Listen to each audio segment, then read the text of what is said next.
जय जय श्री राधे।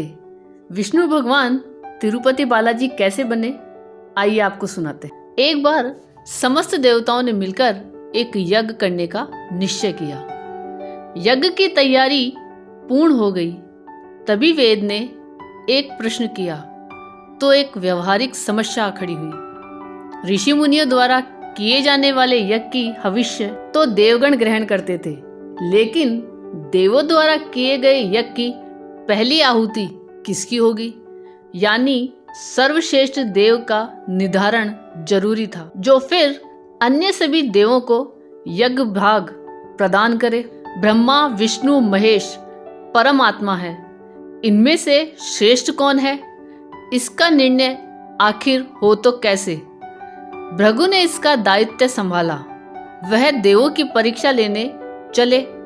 ऋषियों से विदा लेकर वह सर्वप्रथम अपने पिता ब्रह्मदेव के पास पहुंचे। ब्रह्मा जी की परीक्षा लेने के लिए भृगु ने उन्हें प्रणाम नहीं किया। इससे ब्रह्मा जी अत्यंत कुपित हुए और उन्हें शिष्टता सिखाने का प्रयत्न किया। भृगु को गर्व था कि वह तो परीक्षक है, परीक्षा लेने आए हैं। पिता पुत्र का आज क्या रिश्ता। भृगु ने ब्रह्मादेव से अशिष्टता कर दी। ब्रह्मा जी का क्रोध बढ़ गया और अपना कमंडल लेकर पुत्र को मारने भागे। भृगु किसी तरह वहां से जान बचाकर भाग चले आए। इसके बाद वह शिव जी के लोक कैलाश गए। भृगु ने फिर से धृष्टता की। बिना कोई सूचना का शिष्टाचार दिखाए या शिव गणों से आज्ञा लिए सीधे वहां पहुंच गए जहां शिव जी माता पार्वती के साथ विश्राम कर रहे। आए तो आए, साथ ही अशिष्टता का आचरण भी किया। शिव जी शांत रहे, पर भृगु न समझे। शिव जी को क्रोध आया तो उन्होंने अपना त्रिशूल उठाया। भृगु वहां से भी भागे। अंत में वह भगवान विष्णु के पास क्षीर सागर पहुंचे। श्री हरि शेष शैया पर लेटे निद्रा में थे और देवी लक्ष्मी उनके चरण दबा रही थी। महर्षि भृगु 2 स्थानों से अपमानित करके भगाए गए थे। उनका मन बहुत दुखी था। विष्णु जी को सोता देख उन्हें न जाने क्या हो गया और उन्होंने विष्णु जी के जगाने के लिए उनकी छाती पर एक लात जमा दी। विष्णु जी जाग उठे और भृगु से बोले, हे ब्राह्मण देवता, मेरी छाती वज्र समान कठोर है और आपका शरीर तप के कारण दुर्बल। कहीं आपके पैर में चोट तो नहीं आई। आपने मुझे सावधान करके कृपा की है। आपका चरण चिन्ह मेरे वृक्ष पर सदा अंकित रहेगा। भृगु को बड़ा आश्चर्य हुआ। उन्होंने तो भगवान की परीक्षा लेने के लिए यह अपराध किया था, परंतु भगवान तो दंड देने के बदले मुस्कुरा रहे थे। उन्होंने निश्चय किया कि श्री हरि जैसी विनम्रता किसी में नहीं। वास्तव में विष्णु ही सबसे बड़े देवता हैं। लौट करके उन्होंने सभी ऋषियों को पूरी घटना सुनाई। सभी ने एक मत से यह निर्णय किया कि भगवान विष्णु को ही यज्ञ का प्रधान देवता समझकर मुख्य भाग दिया जाएगा। लेकिन लक्ष्मी जी ने भृगु को अपने पति की छाती पर लात मारते देखा तो उन्हें बड़ा क्रोध आया, परंतु उन्हें इस बात पर क्षोभ भी था कि श्री हरि ने उद्दंड को दंड देने के स्थान पर उसके चरण पकड़ लिए और उल्टे क्षमा मांगने लगे। क्रोध से तमतमाई महालक्ष्मी को लगा कि वह जिस पति को संसार का सबसे शक्तिशाली समझती है वह तो निर्बल है। यह धर्म की रक्षा करने के लिए अधर्मियों एवं दुष्टों का नाश कैसे करते होंगे। महालक्ष्मी ग्लानि में भर गई और मन श्री हरि से उच्चाटन हो गया। उन्होंने श्री हरि और वैकुंठ लोक दोनों के त्याग का निश्चय कर लिया। स्त्री का स्वाभिमान उसके स्वामी के साथ बंधा होता है। उनके समक्ष कोई स्वामी पर प्रहार कर गया और स्वामी ने प्रतिकार भी न किया। यह बात मन में क्रोधती रही। यह स्थान वास के योग्य नहीं, पर त्याग कैसे करे। श्री हरि से ओझल होकर रहना कैसे होगा। वह उचित समय की प्रतीक्षा करने लगी। श्री हरि ने हिरण्याक्ष के कोप से मुक्ति दिलाने के लिए वराह अवतार लिया और दुष्टों का संहार करने लगे। महालक्ष्मी के लिए यह समय उचित लगा। उन्होंने वैकुंठ का त्याग कर दिया और पृथ्वी पर एक वन में तपस्या करने लगी। तब करते करते उन्होंने अपना शरीर छोड़ दिया। विष्णु जी वराह अवतार का अपना कार्य पूर्ण कर वैकुंठ लौटे तो महालक्ष्मी नहीं मिली। वह उन्हें खोजने लगे। श्री हरि ने उन्हें तीनों लोकों में खोजा, किंतु तब करके माता लक्ष्मी ने भ्रमित करने की अनुपम शक्ति प्राप्त कर ली थी। उसी शक्ति से उन्होंने श्री हरि को भ्रमित रखा। आखिर श्री हरि को पता लग ही गया, लेकिन तब तक वह शरीर छोड़ चुकी थी। दिव्य दृष्टि से उन्होंने देखा कि लक्ष्मी जी ने चोल राज के घर में जन्म लिया है। श्री हरि ने सोचा कि उनकी पत्नी ने उनका त्याग सामर्थ्यहीन समझ के भ्रम में किया है, इसलिए वह उन्हें पुनः प्राप्त करने के लिए अलौकिक शक्तियों का प्रयोग नहीं करेंगे। महालक्ष्मी ने मानव रूप धरा है, तो अपनी प्रिय पत्नी को प्राप्त करने के लिए वह भी साधारण मानवों के समान व्यवहार करेंगे और महालक्ष्मी जी का हृदय और विश्वास जीतेंगे। भगवान ने श्रीनिवास का रूप धरा और पृथ्वीलोक पर चोल नरेश के राज्य में निवास करते हुए महालक्ष्मी से मिलन के लिए उचित अवसर की प्रतीक्षा करने लगे। राजा आकाश राज निसंतान थे। उन्होंने शुकदेव जी की आज्ञा से संतान प्राप्ति यज्ञ किया। यज्ञ के बाद यज्ञशाला में ऋषियों ने राजा को हल जोतने को कहा गया। राजा ने हल जोता तो हल का फल किसी वस्तु से टकराया। राजा ने उस स्थान को खोदा तो एक पेटी के अंदर सहस्त्र दल कमल पर एक छोटी सी कन्या विराजमान थी। वह माँ लक्ष्मी ही थी। राजा के मन की मुराद पूरी हो गई थी। चूंकि कन्या कमल के फूल में मिली थी, इसलिए उसका नाम रखा गया पद्मावती। पद्मावती नाम के अनुरूप ही रूपवती और गुणवती थी, साक्षात लक्ष्मी का अवतार। पद्मावती विवाह के योग्य हुई। एक दिन वह बाग में फूल चुन रही थी। उस वन में श्रीनिवास आखेट के लिए गए थे। उन्होंने देखा कि एक हाथी एक युवती के पीछे पड़ा है और डरा रहा है। राजकुमारी के सेवक भाग खड़े हुए। श्रीनिवास ने तीर चलाकर हाथी को रोका और पद्मावती की रक्षा की। श्रीनिवास और पद्मावती ने एक दूसरे को देखा और रीझ गए। दोनों के मन में परस्पर अनुराग पैदा हुआ, लेकिन दोनों बिना कुछ कहे अपने अपने घर लौट गए। श्रीनिवास घर तो लौट आए, लेकिन मन पद्मावती में ही बस गया। वह पद्मावती का पता लगाने के लिए उपाय सोचने लगे। उन्होंने ज्योतिषी का रूप धरा और भविष्य वाचने के बहाने पद्मावती को ढूंढने निकल पड़े। धीरे धीरे ज्योतिषी श्रीनिवास की ख्याति पूरे चोल राज्य में फैल गई। पद्मावती के मन में श्रीनिवास के लिए प्रेम जागृत हुआ। वह भी उनसे मिलने को व्याकुल थी, किंतु कोई पता ठिकाना न होने के कारण उनका मन चिंतित था। इस चिंता और प्रेम विरह में उन्होंने भोजन, श्रृंगार आदि का त्याग कर दिया। इसके कारण उसका शरीर कृशकाय होता चला गया। राजा से पुत्री की यह दशा देखी नहीं जा रही थी। वह चिंतित थे। ज्योतिषी की प्रसिद्धि की सूचना राजा को हुई। राजा ने ज्योतिषी श्रीनिवास को बुलाया और सारी बात बताकर अपनी कन्या की दशा का कारण बताने को कहा। श्रीनिवास राजकुमारी का हाल समझने पहुंचे तो पद्मावती को देखकर प्रसन्न हो गए। उनका उपक्रम सफल हुआ। उन्होंने पद्मावती का हाथ अपने हाथ में लिया।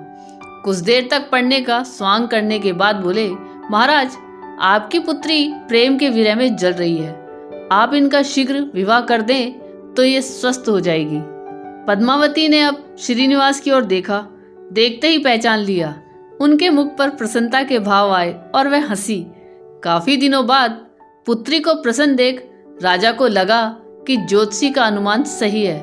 राजा ने श्रीनिवास से पूछा, ज्योतिषी महाराज, यदि आपको यह पता है मेरी पुत्री प्रेम के विरह में पीड़ित है, तो आपको यह भी सूचना होगी कि मेरी पुत्री को किससे प्रेम है। उसका विवाह करने को तैयार हूँ। आप उसका परिचय दें। श्रीनिवास ने कहा, महाराज, आपकी पुत्री एक दिन वन में फूल चुनने गई थी। एक हाथी ने उन पर हमला किया तो आपके सैनिक और दासियां भाग खड़ी हुई। राजकुमारी के प्राण एक धनुर्धर ने बचाए थे। राजा ने कहा, हाँ, मेरे सैनिकों ने बताया था कि एक दिन ऐसी घटना हुई थी।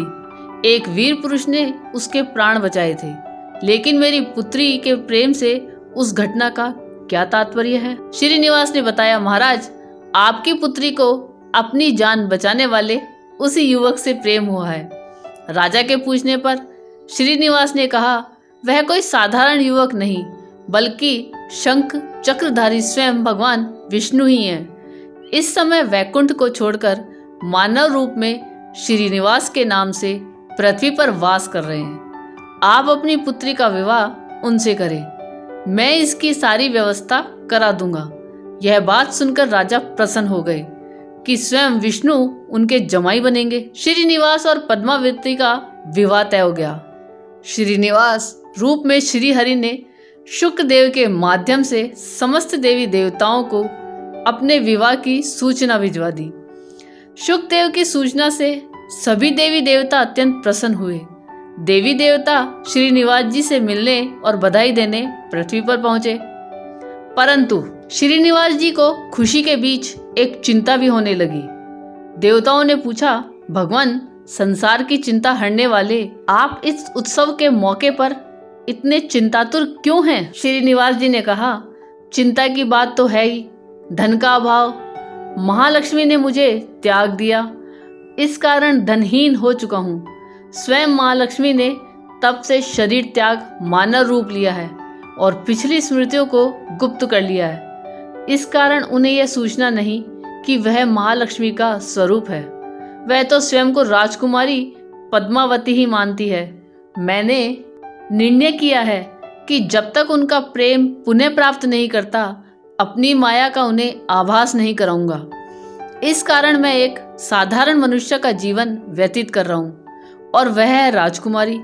राजा की पुत्री से शादी करने और घर बसाने के लिए धन, वैभव और ऐश्वर्य की जरूरत है। वह मैं कहाँ से लाऊं? स्वयं नारायण को धन की कमी सताने लगी। मानव रूप में आए प्रभु को भी विवाह के लिए धन की आवश्यकता हुई। यही तो ईश्वर की लीला है। जिस रूप में रहते हैं उस योनि के जीवों के सभी कष्ट सहते हैं। श्री हरि विवाह के लिए धन का प्रबंध कैसे हो, इस बात से चिंतित हैं। देवताओं ने जब यह सुना तो उन्हें आश्चर्य हुआ। देवताओं ने कहा, कुबेर आवश्यकता के बराबर धन की व्यवस्था कर देंगे। देवताओं ने कुबेर का आह्वान किया तो कुबेर प्रकट हुए। कुबेर ने कहा, यह तो मेरे लिए प्रसन्नता की बात है कि आपके लिए कुछ करूं। प्रभु, आपके लिए धन का तत्काल प्रबंध करता हूं। कुबेर का कोष आपकी कृपा से ही रक्षित है। श्री हरि ने कुबेर से कहा, यक्षराज कुबेर, आपको भगवान भोलेनाथ ने जगत और देवताओं के धन की रक्षा का दायित्व सौंपा है। उसमें से धन मैं अपनी आवश्यकता के हिसाब से लूंगा अवश्य, पर मेरी एक शर्त भी होगी। श्री हरि कुबेर से धन प्राप्ति की शर्त रख रहे हैं। यह सुनकर सभी देवता आश्चर्य में पड़ गए। श्री हरि ने कहा, ब्रह्मा जी और शिव जी साक्षी रहे, कुबेर से धन ऋण के रूप में लूंगा, जिसे भविष्य में ब्याज सहित चुकाऊंगा। श्री हरि की बात से कुबेर समेत सभी देवता विस्मय में एक दूसरे को देखने लगे। कुबेर बोले, भगवान, मुझसे कोई अपराध हुआ तो उसके लिए क्षमा कर दे, पर ऐसी बात ना करे। आपकी कृपा से विहीन होकर मेरा सारा कोष्ठ नष्ट हो जाएगा। श्री हरि ने कुबेर को निश्चिंत करते हुए कहा, आपसे कोई अपराध नहीं हुआ। मैं मानव की कठिनाइयों का अनुभव करना चाहता हूँ। मानव रूप में उन कठिनाइयों का सामना करूंगा जो मानव को आती है। धन की कमी और ऋण का बोझ सबसे बड़ा होता है।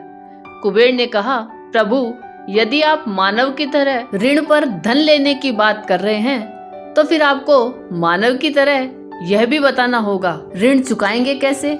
मानव को ऋण प्राप्त करने के लिए कई शर्तें झेलनी पड़ती हैं। श्रीनिवास ने कहा, कुबेर, यह ऋण मैं नहीं, मेरे भक्त चुकाएंगे, लेकिन मैं उनसे भी कोई उपकार नहीं लूंगा। मैं अपनी कृपा से उन्हें धनवान बनाऊंगा। कलयुग में पृथ्वी पर मेरी पूजा धन, ऐश्वर्य और वैभव से परिपूर्ण देवता के रूप में होगी। मेरे भक्त मुझसे धन, वैभव और ऐश्वर्य मांग करने आएंगे। मेरी कृपा से उन्हें यह प्राप्त होगा। बदले में भक्तों से मैं दान प्राप्त करूंगा, जो चढ़ावे के रूप में होगा। मैं इस तरह आपका ऋण चुकाता रहूंगा। कुबेर ने कहा, भगवान, कलयुग में मानव जाति धन के विषय में बहुत विश्वास के योग्य नहीं रहेगी। उन पर आवश्यकता से अधिक विश्वास करना क्या उचित होगा? श्रीनिवास जी बोले, शरीर त्यागने के बाद तिरुपति के तिरुमाला पर्वत पर बालाजी के नाम से लोग मेरी पूजा करेंगे। मेरे भक्तों की अटूट श्रद्धा होगी। वह मेरे आशीर्वाद से प्राप्त धन में मेरा हिस्सा रखेंगे। इस रिश्ते में न कोई दाता और न कोई याचक। हे कुबेर, कलयुग के आखिरी तक भगवान बालाजी धन, ऐश्वर्य और वैभव के देवता बने रहेंगे। मैं अपने भक्तों को धन से परिपूर्ण करूंगा तो मेरे भक्त दान से न केवल मेरे प्रति अपना ऋण उतारेंगे बल्कि मेरा ऋण उतारने में भी मदद करेंगे। इस तरह कलयुग की समाप्ति के बाद मैं आपका मूलधन लौटा दूंगा। कुबेर ने श्री हरि द्वारा भक्त और भगवान के बीच एक ऐसे रिश्ते की बात सुनकर उन्हें प्रणाम किया और धन का प्रबंध कर दिया। भगवान श्रीनिवास और कुबेर के बीच हुए समझौते के साक्षी स्वयं ब्रह्मा और शिव जी हैं। दोनों वृक्ष रूप में साक्षी बन गए। आज भी पुष्करणी तीर्थ के किनारे ब्रह्मा और शिव जी बरगद के पेड़ के रूप में साक्षी बनकर खड़े हैं। ऐसा कहा जाता है कि निर्माण कार्य के लिए स्थान बनाने के लिए इन दोनों पेड़ों को जब काटा जाने लगा तो उनमें से खून की धारा फूट पड़ी। पेड़ काटना बंद करके उसकी देवता की तरह पूजा होने लगी। इस तरह भगवान श्रीनिवास और पद्मावती का विवाह पूरे धूमधाम से हुआ, जिसमें सभी देवगण पधारे।